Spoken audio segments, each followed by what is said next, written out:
Welcome, my trailblazers. Welcome to the 29th DigiPath Digest, where we explore the literature about digital pathology and medical AI. Learn about the newest digital pathology trends in science and industry, meet the most interesting people in the niche, and gain insights relevant to your own projects. Here is where pathology meets computer science. You are listening to the Digital Pathology Podcast with your host, Dr. Alexandra Zhurov. I just came back on, beginning of the week from the Lumea Digital Diagnostics Summit. You might have tuned into the live stream because you're amazing, and they're all about you being amazing that I want to tell you. I was sitting together with Imogen Fit, and we're going to go to PathVisions together as well. I'm going to tell you about my PathVisions appearance in a second, but I was streaming there and we were talking about, all things digital pathology. And one of the things was that there is an image-based test, a stratification test for patients by AstraZeneca that assesses the membrane versus cytoplasmic staining of a specific IHC marker, TROP2, and I was stumbling upon which marker is that, and sure enough, in the second, there was exactly what the name of the marker was, what the name of the test was from a trailblazer, and that's why a huge shout out to you. And obviously, as I think, okay, how to create better content, how to create more content, how to create more podcasts for you, I was thinking of different formats. So at PathVisions, I'm going to be there as a media partner. So thank you so much, Digital Pathology Association, for joining forces and being a media partner. And I'm going to be streaming from there. So if you see me walking around with my camera, if you see me walking or streaming, you can just wave and join me. I would love that. Don't be intimidated. That's what I do, but I do it for you. So if you want to join me on this side of the camera, whenever you see me around, you are more than welcome. Just, wave, and that's going to be our signal that you join. I'm there because I want to meet you as well. And we're going to also schedule a lunch when you can join me. And obviously I have to do it today because I'm flying on Sunday and you're probably already prepared and booked for dinners and everything. But I'm going to send it out hopefully today in an email when we're meeting, probably Monday. I'm thinking lunch for Monday in some space where you can just join me. I'm just going to be eating there, and whoever comes, and we can hang out together. I would love you to join me. I'm going to be vlogging, of course, streaming, as I said, and of course, supporting the sponsors, the Digital Pathology Place sponsors. So I'm going to tell you later at which booth you will have the highest probability of finding me, because we're going to be recording a podcast with Mtuitive. There are going to be social media posts created with Barco, with Grandium. Probably I'm going to be hanging out around a Predia booth as well. Everybody who's a Digital Pathology Place sponsor, and definitely I want to meet them. I want to see them. And today's topic, let me know where you're tuning in from, but today's topic is, oh my goodness, something that when I have not seen a paper having so many press releases and being picked up by so many media sources. Is AI a threat to us in terms of us as healthcare professionals, as basically professionals losing our skills? And everybody somehow under the surface, everybody, or let me just stick to me having used Claude, ChatGPT, and a lot of these different tools. I'm kind of pushing this to the back of my mind, but I'm actually asking myself, am I getting lazy and stupid by using them? And I'm afraid that at least there is a partial yes to this question. So it's endoscopist deskilling risk after exposure to artificial intelligence in colonoscopy, a multicenter observational study. I'm going to put it big in a second, but what I want to talk about is how many media outlets picked this paper up. The first time it's in Lancet. The first time I saw this paper, the first time I saw it was when I was covering the NCCN summit on AI in healthcare, and one of the panelists cited the Lancet paper, and he just showed the Lancet cover, and I'm like, okay, Deskilling of endoscopists, and it was part of discussion, right? Are we going to get more skills because AI is going to help us with something, or are we going to lose the skills? And he cited this paper. And then I was talking to my husband, he's an MD, a clinical pathologist, and he says, oh, the study was published in Lancet. This is a study from Poland. And I'm like, first shock, how do you know about this study? I mean, he helps me out at Digital Pathology. He's actually at Digital Pathology Place. He's my VP, but I'm like, you're like, I'm on top of these things. So I was surprised.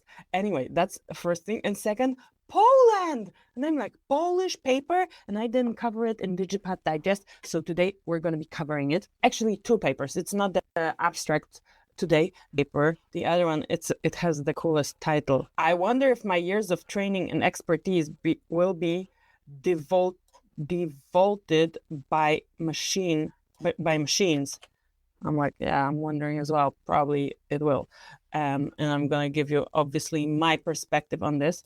But yeah, and the conflict is AI is being adopted rapidly and it promises huge benefits. And I'm taking advantage of it in terms of content creation tremendously. Like if people would take it away from me, I would be very sad and a lot slower, and I would have to like use my brain, and it would be a lot more painful.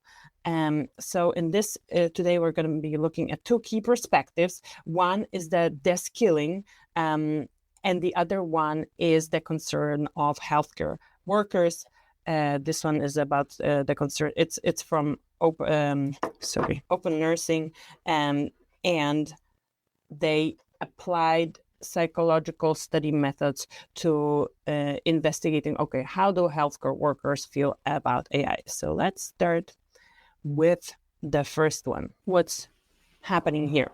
Is there endoscopist deskilling risk after exposure to artificial intelligence in colonoscopy? A multicenter observational study.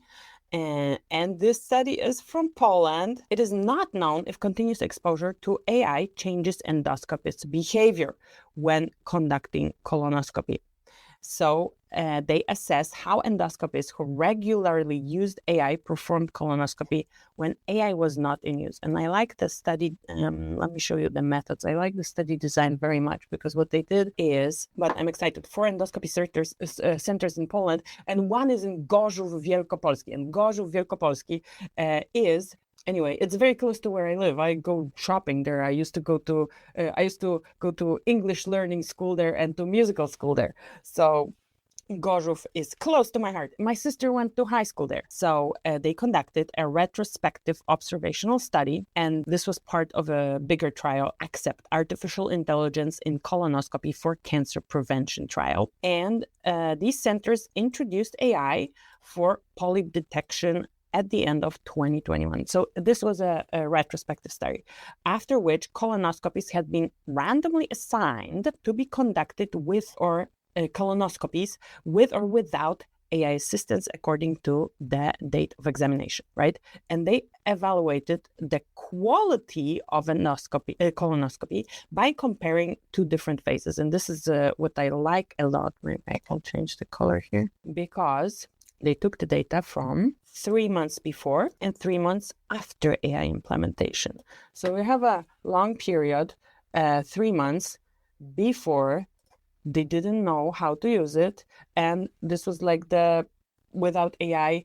And it's going to be important because it's kind of a concern, like when measuring the baseline. So this was the baseline. And then they learned AI, and 3 months after implementation, they took away the AI, right? And they included diagnostic colonoscopies, and obviously they like did it as standardized as they could. And what they were measuring was the primary outcome was change in adenoma detection rate of standard non-AI assisted colonoscopy before and after AI exposure. So the adenoma detection rate is kind of like a measurement of success of colonoscopy. The higher this rate, the better they are in detecting these adenomas. which are supposed to be like pre-cancerous lesions. And what happened in this paper was that they did a lot of the endoscopy, they colonoscopied a lot of patients, and a lot is 1,443. Let me just spell it out. And they underwent non-AI assisted colonoscopy before, 795 of them, and after. So both were non-AI assisted, but the second period was after the doctors were using AI. So they were already, using this tool, and it's a specific tool. I think they were mentioning it. So 648 was after the introduction of AI, and they give the data on the patients. And what happened here was there was a difference, a decrease of -6% of this adenoma detection rate. So the ADR of standard colonoscopy decreased significantly from 28.4 before to 22.4. So we have this 6-point decrease. Not great, but it gets worse even, This live stream is not going to be a prescription, do this with AI or do that with AI. And a pretty capable researcher conclusion, a lot more complex conclusion. So obviously easy for me and easy for human mind is to have like 5 different steps that when you follow, you're going to be successful. You're not going to get that from this particular pod or live stream. But let's continue, right? So what did they conclude? They concluded that continuous exposure to AI might reduce the ADR. So obviously this was an observational study in mice clinical trial. So it might reduce the ADR of standard non-AI assisted colonoscopy, suggesting a negative effect on endoscopist behavior. And do they think it suggests, and what kind of behavior, right? So kind of supports this conclusion is when endoscopists were using AI, there was this eye tracking movement done, and they were using their eyes less than without AI. And they basically, and I can imagine this as any like computer aided diagnostic. Basically, like you get something highlighted, you go, you confirm. And if you have a confirmation, this is your diagnosis. So basically you're done. At least in pathology, right? You have focus. Let's say I look at the slide, and you have a focus of neoplastic tissue, right? There is your diagnosis. You can already say this is cancer or what that is, right? This inflammation, this is whatever. And you don't have to go and search for more of it. I mean, if you want to grade it and describe, that's fine, but you already found your answer. So if you have an AI assistant pointing you to that place, then logically you're going to be using your eyes less. So kind of, stuff is logical, but also concerning. So that's why no five-step framework to avoid getting less, right? 5-step framework to avoid getting stupid with AI. We don't have that. Okay.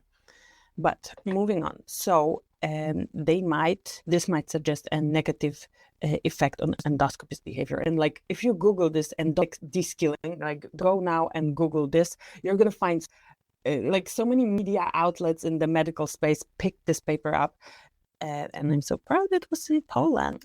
So very thoroughly, like they characterized everything. They did the kind of variate. They have one graph that exactly says what it was. Yeah, logistic regression analysis to identify factors affect detection rate. And they used like everything: sex of the patient, age group of the patient, adequate bowel preparation, incomplete examination, yes, no, sedation, and also sex of the patient are like they're known to have a higher adenoma detection rate, right? So they account, right? Was it or was it surveillance specialty? Was it physician surgeon? I wonder which one was in Gorzów. And also the endoscopy sex. And what they found out, and there are more more data needed on this, that even though they had 19 endoscopists in total, and and the females dropped not by 6%, by 15 when the AI was taken away. So obviously they are not making any conclusions, but definitely there is a lot more like psychological, behavioral research that needs to go into the interactions with AI of healthcare workers to figure out, okay, how do we mitigate? They did this. Also, I made here, this was the 28 original before AI introduction, and then we had 22 more or less. Apologies for my handmade dots. This was after AI introduction. And here endoscopists, they only have 15 here because they excluded, I think, the ones that had very little experience. But look, 4 of them were better and the rest was worse. And somebody was like very bad. So that's the Deskilling problem, right? That is one of our problems. But as we all know, or maybe not, but some of us know that we try to change something in an institution, that change management is difficult. Whenever a new technology is introduced, there is a level of resistance to it. And I keep hearing for digital pathology, AI in medicine, there is always this question popping up. And I thought it's going to like stop popping up, but it's not. And it is, okay, is AI going to take medical professionals, as scientists, as, contributing to healthcare, maybe, whatever, right? Is it going to take our jobs? And there is like this saying or slogan, no, it's not going to take our jobs, but if we don't know how to use AI, then we are going to be replaced by people who know how to use AI. Although now after the Deskilling papers, like, those who know how to use AI, when you take away the AI, it's going to be even worse. But again, food for thought here about other technologies, because before we dive in, this other paper is, okay, I was thinking about it and I'm like, I know how to drive a stick. I'm from Poland. I know how to drive a manual was this gears in the car. And I drive it in Poland, and I'm thinking, and I spend now more time in the US. I have an automatic car here. And I was thinking, okay, am I worse doing this, driving the stick in Poland? Let's talk about my friend instead. So my friend, she knows how to drive a stick, and she also most of the time she spends driving an automatic car. And when she gets into the car in her country of origin, where she drives the stick, she is used to being able to be a lot more distracted, like bad habits. I hope she stops doing this. But picking the phone and doing some stuff on the phone, right, while driving is prohibited in her country. So she should not do that for sure. And she's not going to be doing that because I'm going to talk to her. But that, like drinking stuff, anything, she knows that when she drives an automatic car, she can afford to be less focused. Like subconsciously, right? It doesn't impair the driving. But when you're driving the stick, of course, it does impair the driving. So that's one thing. She didn't really get de-skilled, but she did get defocused. And another example, my friend relies on Google Maps. When Google Maps was not a thing and GPS on the phone was not a thing, she would use a map. She still knows how to use a map, but she's a lot slower, and she actually doesn't have to use a map. Like I remember, okay, let's go back to myself. I remember when I was trying to get to one, like some remote place, when I was doing my vet we had to do some kind of internship, and one was a slaughterhouse internship as a veterinarian. This is a mandatory thing. And the slaughterhouse was like in the middle of nowhere, and I remember like stopping at every crossing, consulting this map, and picking up my next turn. Like, I hope I never have to do it again. Or when I was little, and I would have the map, and my mom was driving, and I would have the map, and I would guide her. Like, no, we don't have to do it. I still know how to use the map, and Google Maps kind of, you have to understand how it works. But these two examples came to my mind when I was thinking, like, am I really getting worse at the stuff that I have assistance with? And in a way, yes. Does it matter for these tasks? So absolutely ubiquitous. 99% of the time, so it doesn't really matter. This 1% of the time, I don't know. I will probably call somebody who has Google Maps who can guide me or something. But enough rant to the paper. Our next paper is my years of training and expertise will be devalued by machines, because the examples I give is everyday convenience. Not even as a professional driver do you have to worry whether it's a stick or not. The car that you're supposed to use for your driving, then that's the car you're going to drive, and you're going to learn whatever that is, right? But the thing that was interesting here, it was not just my experience from a conference where people are asking me, oh, am I going to lose my job? Which, after you hear it several times, you're kind of like, if you're in this space, like if this is an area of your expertise, you're thinking like, why again the same question? But here it was done with various healthcare professionals. So this study is from Bangladesh, but the concerns that they are addressing here are universal, totally universal. Okay, so they did this study design. In this study, a descriptive and exploratory research design was adopted to investigate healthcare workers and viewpoints concerning the potential substitution of human medical professionals with AI, right? So their apprehension and viewpoints.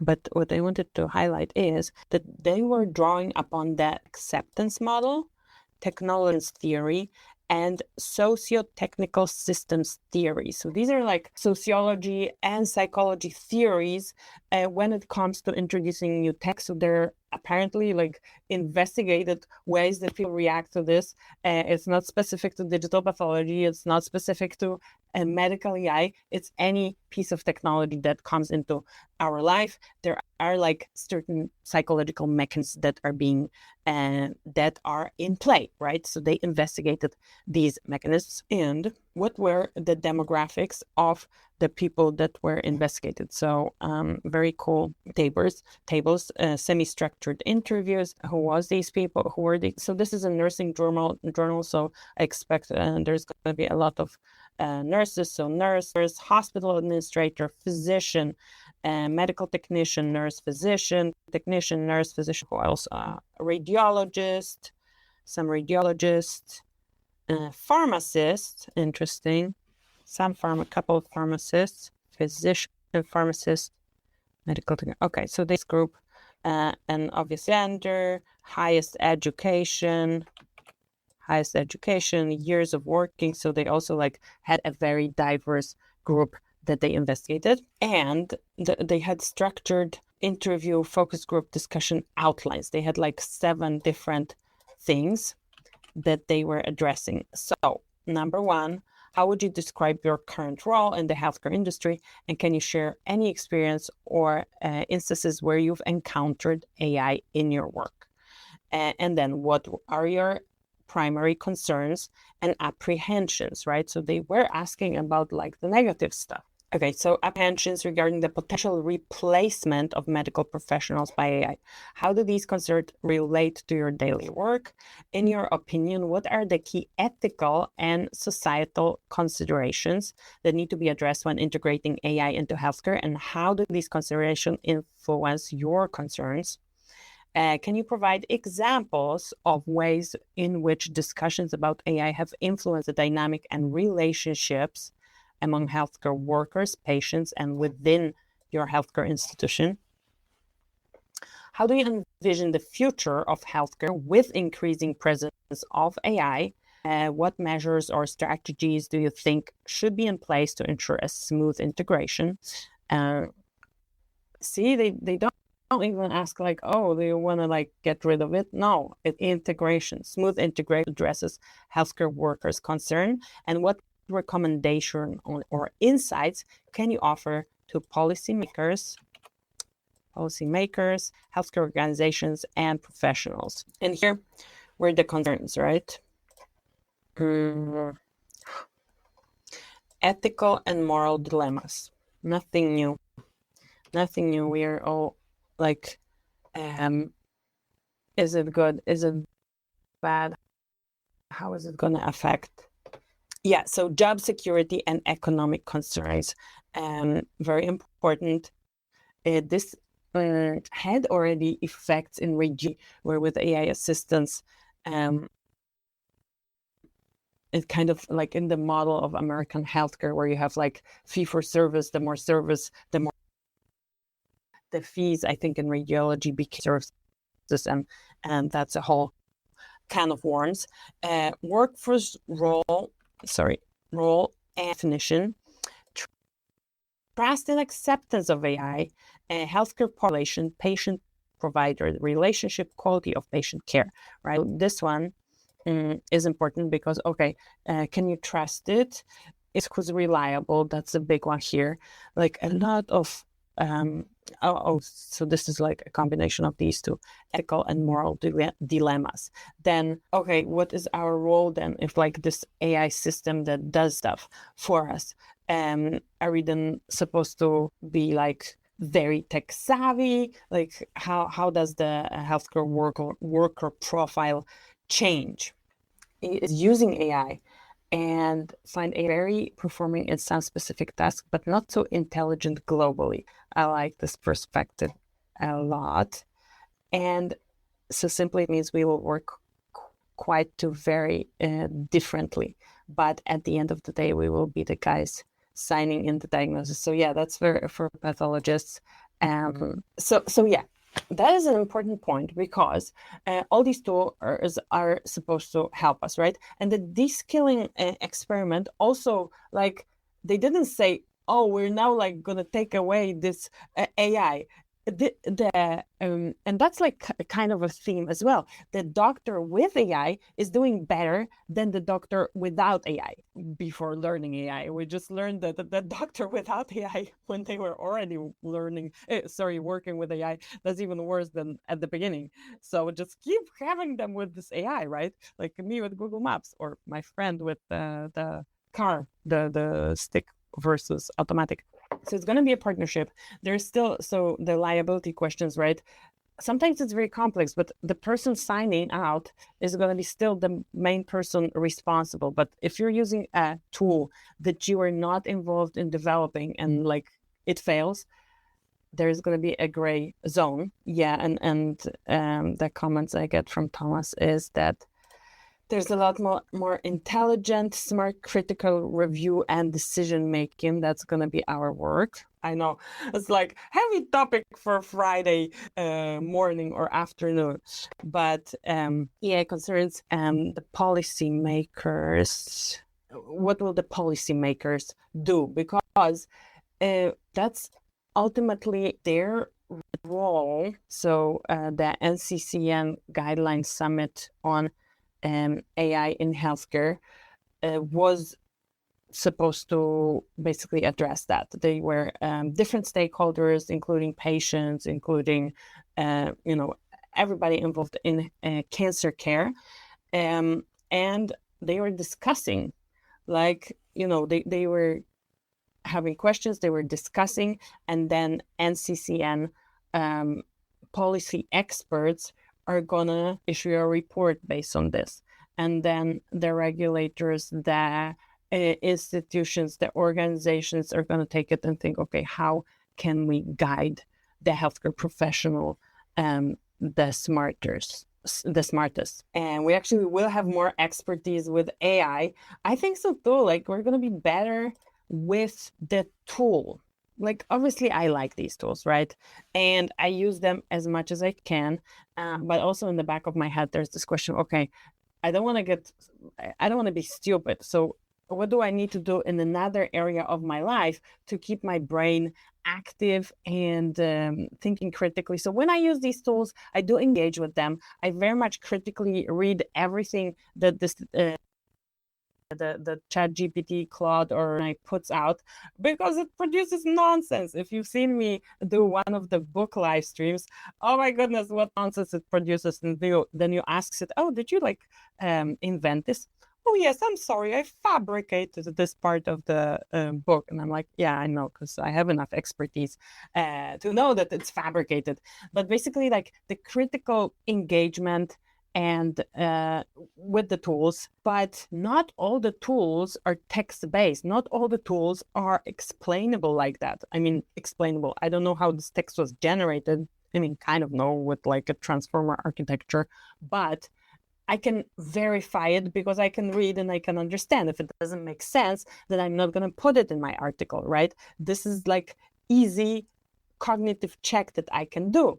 As a pathologist with a computer-aided diagnostic tool that shows you some area with a specific diagnosis, if you disagree with this diagnosis, you have the expertise to say no, right? And if you see like 5 no's in a row, you might go to whoever deployed the tool and say, hey, this tool is underperforming. So we have this level of potential intervention if we pay enough attention, and we should, because we sign out whatever our work is, right? It has our signature, be it pathology report, be it an article that you write, be it a book. And now it's time for the book promotion. And the book is Digital Pathology 101 for everybody who's starting their journey in digital pathology. It's a very cool resource because you can get up to speed very fast, not that long. Currently 120, 132 pages. It's going to be longer because I'm updating it, but worry not, because if you get the current digital version, you are already on the list of my email subscribers, and you're going to get a new version as well, with updated AI information and everything that happened since the first edition was published in 2023.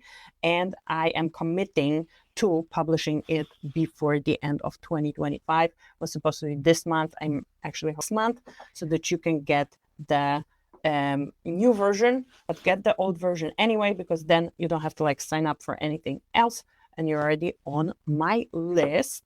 So yeah, let's do it. Because one of the conclusions of the nursing paper will we lose our job, or is it like 1 years of training and expertise will be devalued by machines? Devalued. I think I like butchered this word.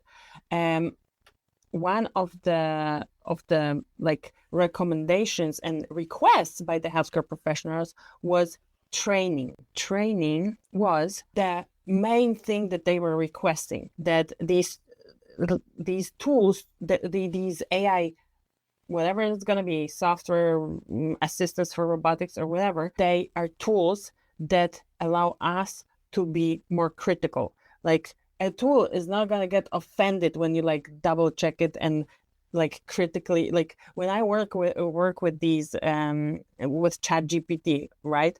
I'm not gonna feel bad that I'm asking it for the 7th revision. If I was working with a partner on a publication, at some point I would be like, let me write it myself, or like, stop interfering so much. In this case, like, I am the guide, right? And I can have it the way I want to have it. So lots of time in the olden days, it was a lot of time to make great quality manual analogical work, and we ended up having less time to make high value work. I totally subscribe to that one.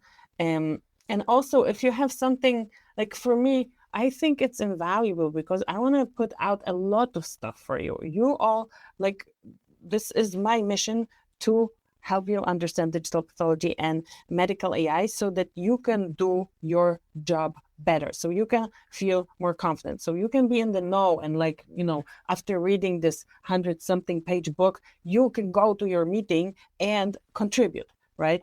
And so to do that in the fast-paced environment, I very much leverage these tools. And thank you so much for this fantastic discussion.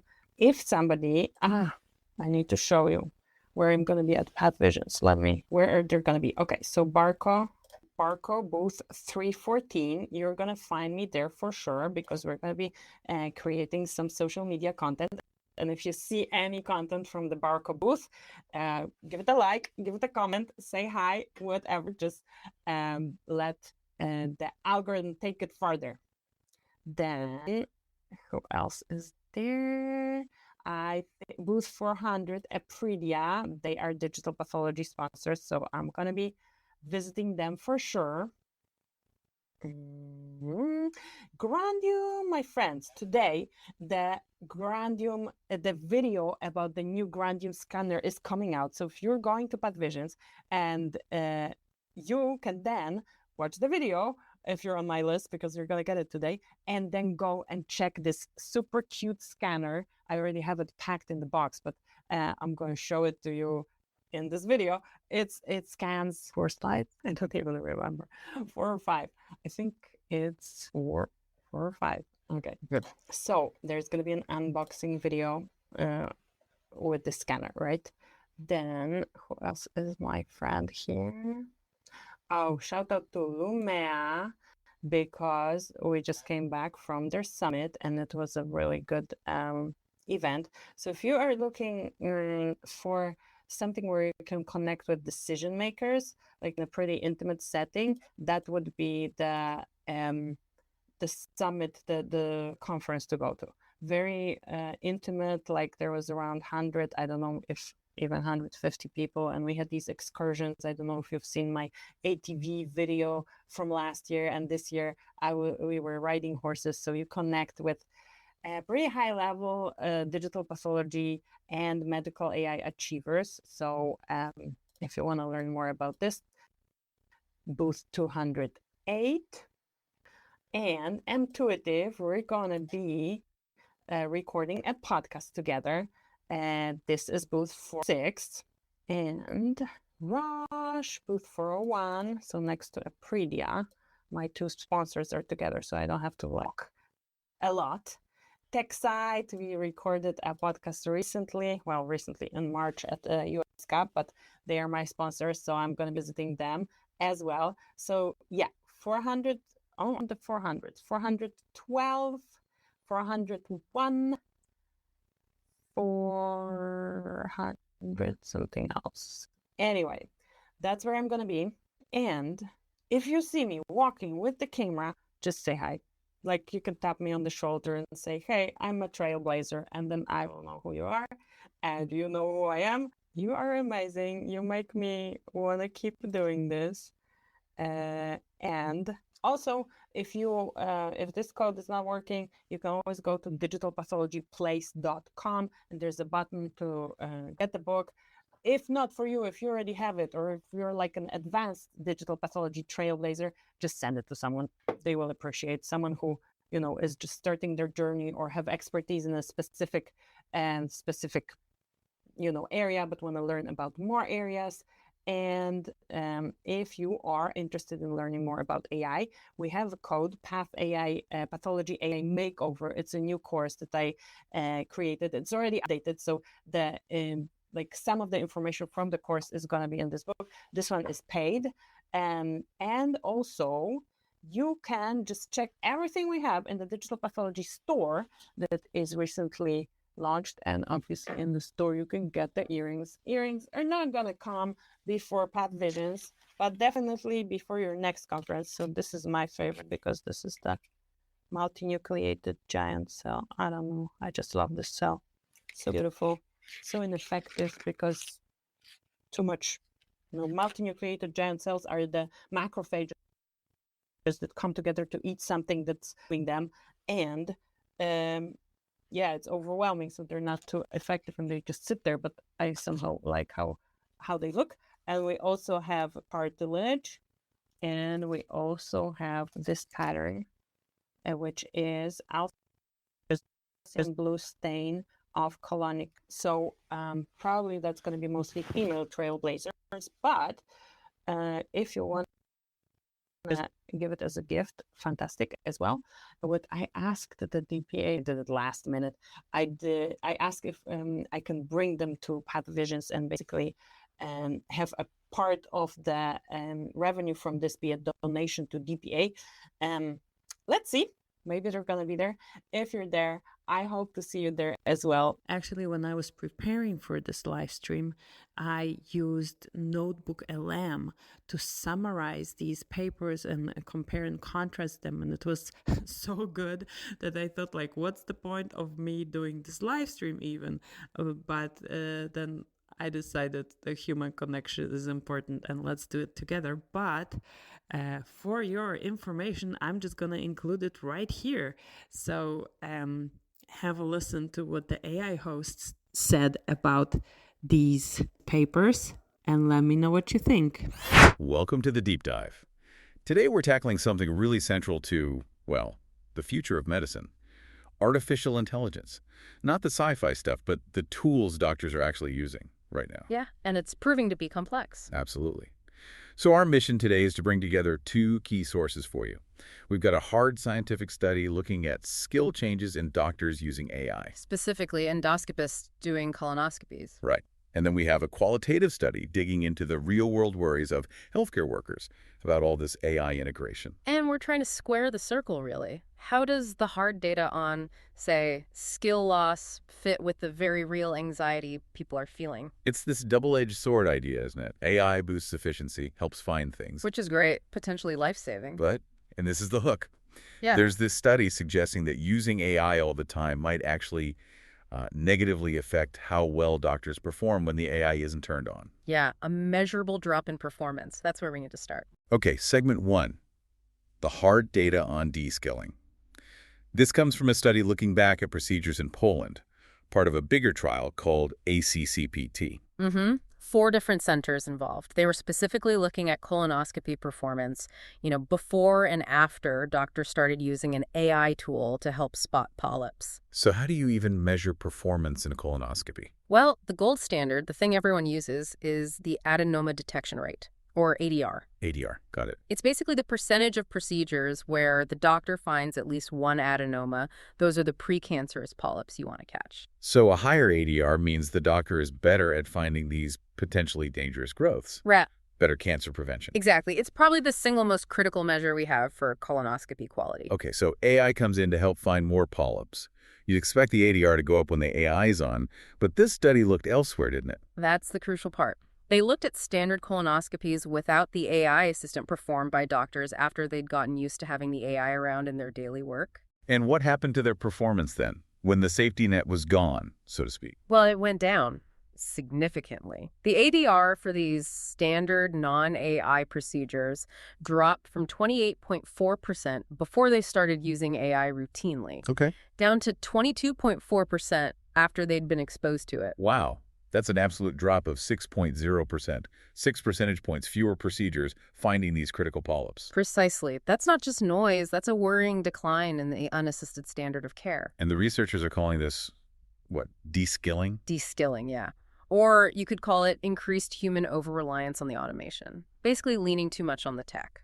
Okay, let's unpack that. Is that just a theory, or is there like a known psychological reason why that might happen? Oh, it's pretty well established in cognitive psychology. The idea is if you constantly rely on a very good automated system... Like the AI polyp detector. Right.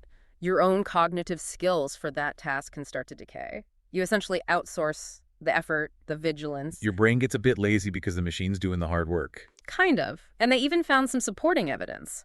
Other research showed that when the AI is running, doctors actually move their eyes less during the colonoscopy. So they're literally not scanning as thoroughly themselves because they expect the AI to flag things. That seems to be the implication. Less active scanning, potentially becoming more passive. And that habit sticks, even when the AI is off. That's the hypothesis. And the effect seemed quite widespread in the study.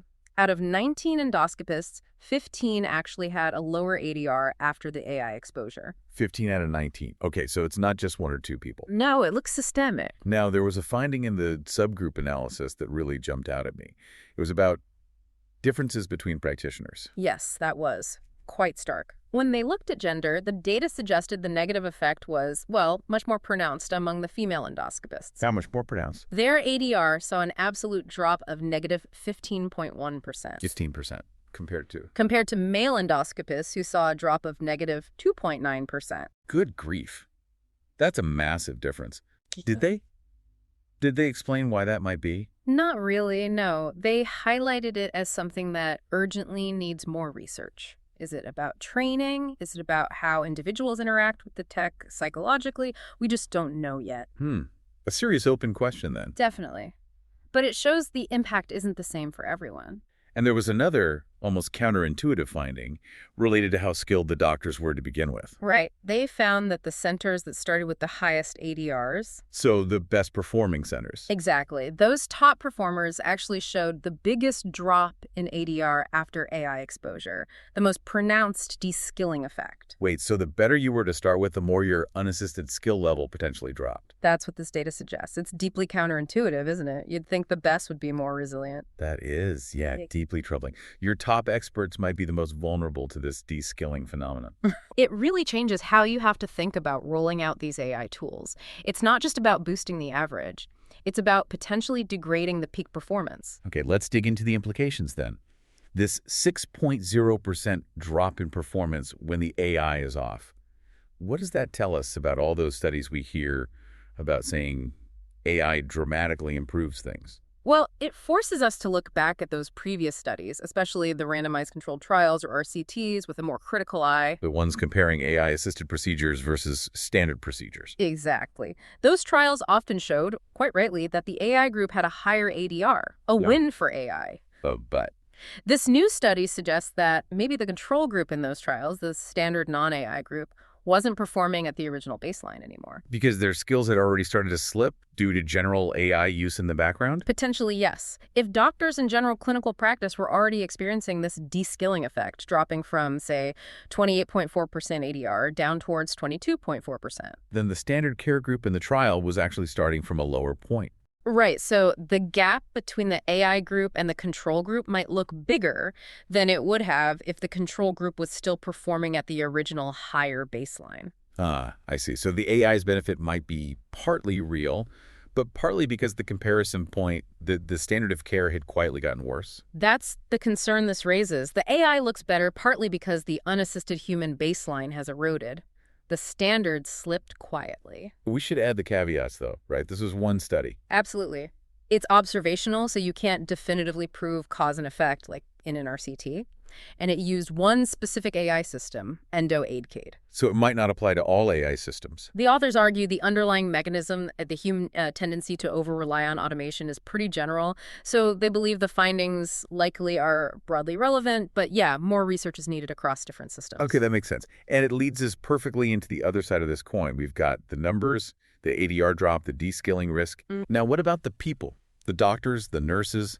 This is where it gets really interesting, shifting to that qualitative study about their actual concerns. Yeah, this study really captured the human element. They interviewed healthcare professionals across different roles, and their anxieties basically fell into three big buckets. Okay, what's the first bucket? The first one is probably the most immediate: job security, money, and just what their role even is anymore. The fear of being replaced by the machine. It's that, but it's also the fear of their skills being devalued. People talked about spending years, decades, honing their clinical judgment, taking on huge student debt. And now there's this deep worry that AI will just make that expertise obsolete or cheapen it somehow. What does that mean for their livelihood, for their families? That's a heavy economic anxiety. Yeah. And how does it change their actual job day to day? Well, that's the role redefinition part. They feel like they're shifting from being the primary caregiver or diagnostician to being more like a manager of the technology. Exactly. Or an interpreter of the AI's output. Suddenly, they need new skills, data literacy, understanding algorithms just to stay relevant. It feels like a constant pressure to reskill just to keep up with the machines they're supposed to be overseeing. Okay, so jobs and roles are a big one. What's the second cluster of concerns? The second cluster is all about trust and the quality of patient care. Trust in the AI itself. Yeah. They see the potential, definitely. The speed, the ability to crunch data. They see it as a potentially valuable tool. Right. But there's still significant distrust, especially around how the AI makes decisions. The black box problem. Right, if you don't know why it's recommending something. How can you trust it? How can you take responsibility for it? That lack of transparency and clear accountability is a major friction point. And that feeds into worries about actual mistakes, doesn't it? Yeah. Diagnostic errors. For sure. People worried about false positives, AI flagging something harmless, causing unnecessary patient anxiety, and maybe invasive tests. Or worse, false negatives. Exactly. Missing something important, like a cancer, because the AI didn't flag it and maybe the doctor was over-relying on it. It's this constant struggle. How do you balance the potential efficiency gains from AI with the absolute core need for safe, reliable, compassionate patient care? A real balancing act. Yeah. Okay, and the third cluster. The third one zooms out to the bigger picture. Ethics, law, and policy. The really thorny issues. Definitely. Strong moral concerns came through about losing the human touch. Medicine isn't just about data, it's about empathy, connection, judgment. Is AI going to erode that fundamentally? That's the fear. Some people hope AI could actually help by automating paperwork, freeing up time for more human interaction. That's the optimistic view. Right, but others worry it'll just depersonalize the whole process, putting a machine between the patient and the provider. Concerns about communication gaps, too. And the legal side. Who gets sued when the AI gets it wrong? That question came up again and again. There's a huge perceived gap in legal clarity. If an AI recommends the wrong treatment, who's liable? The AI developer, the hospital, the doctor who followed the recommendation. Nobody seems to know right now. Exactly. They feel there's an urgent need for clear rules and regulations around liability, accountability, and just the ethical use of these powerful tools. It really sounds like integrating AI isn't just a tech upgrade. It's forcing a fundamental rethink of medical practice and ethics. I think that's fair to say. And importantly, the professionals weren't saying stop AI. They were saying we need to manage this properly. Okay, so let's bring it together. The data shows a real risk of deskilling. That ADR drop is concerning. The interviews showed deep anxiety and a need for guidance. What did the healthcare workers themselves suggest as the way forward? What are the next steps? Well, they were pretty clear on two main imperatives. The first is training. Better training on how to use the AI tools. Yes, but more than just button pushing. They stress the need for structured training that builds real understanding data literacy, knowing the AI's limitations, developing critical thinking skills around the AI output, training to combat that very deskilling effect we talked about. Makes sense. Fight deskilling with upskilling. Essentially, yes. And the second big one was the regulatory imperative. Getting those rules and guidelines in place. Absolutely. They see a vital need for robust frameworks to cover patient safety, quality standards, ethical use, and that whole liability question. The feeling was the medical community itself needs to push for policies that protect everyone, patients and practitioners alike. So training to empower the professionals, regulations to protect everyone. That seems to be the core message. This has been, well, quite the deep dive. It really highlights the tension, doesn't it?